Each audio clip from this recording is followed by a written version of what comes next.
August, so it's time for the return of a Geek Crash Course tradition, Academic August. What's our first topic? It's elementary, my dear Michael. Oh, I love elementary. We're covering Sherlock Holmes in general, not just elementary. You said it was elementary. Elementary, my dear Watson, is a thing, he says. No, it's not. Look it up.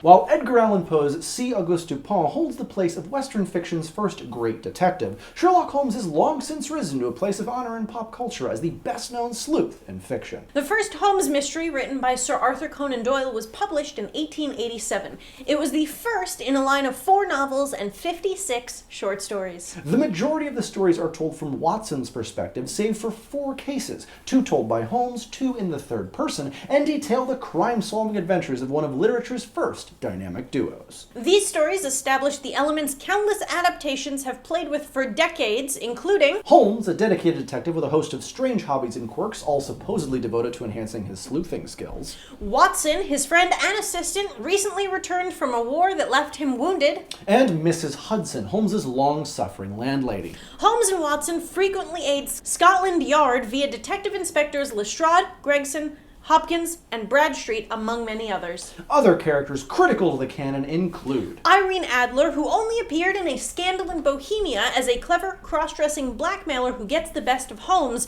with interactions that led many to add a romantic aspect to their relationship in Adaptations, and Professor James Moriarty, the Napoleon of crime, a criminal mastermind who first appeared in Holmes's supposed swan song, The Final Problem, but who was later retconned into Holmes's history in The Valley of Fear. Moriarty and Holmes's battle at the top of the Reichenbach Fall, which ends with their mutual fall, was planned to be the end of Holmes, but popular outcry led to new tales set before the fall and eventually the detective's resurrection. Moriarty stayed dead, but a new player, Sniper Supreme Sebastian Moran, proved another deadly foe. Moran's notable in that some adaptations turn him into a sort of foil for Watson. Both Moran and Watson played as war veterans with soldier skills who are allies to masterminds. The love of Holmes and Watson stories was so great during their original publishing that after Holmes's supposed death in the books, people were seen in the streets wearing black armbands to mourn his passing. The outcry was so great that Holmes returned, much to Doyle's chagrin, in a new series of stories, The Casebook of Sherlock Holmes.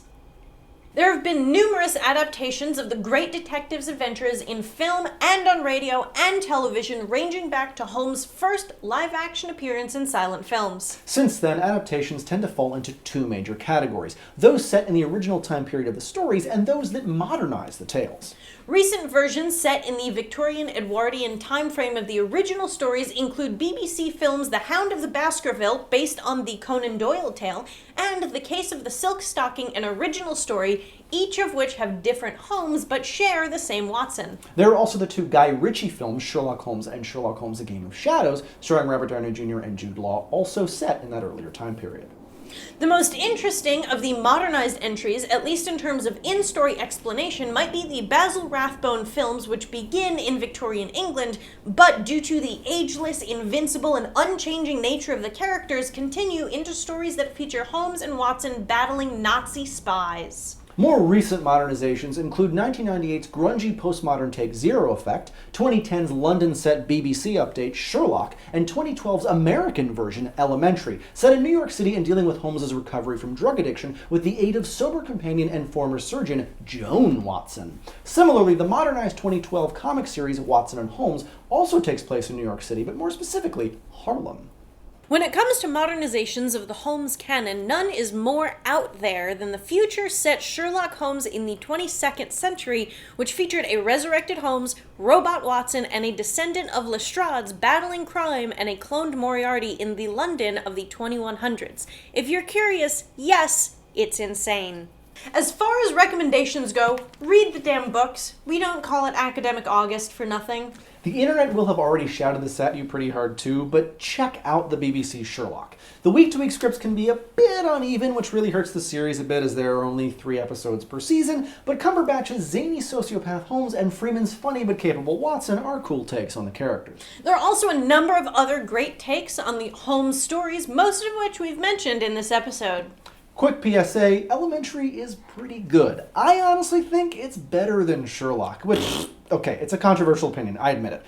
Elementary's episodic mysteries might not be anything to write home about, but the show's long-simmering character arcs and handling of the Holmes mythology in general is really well developed.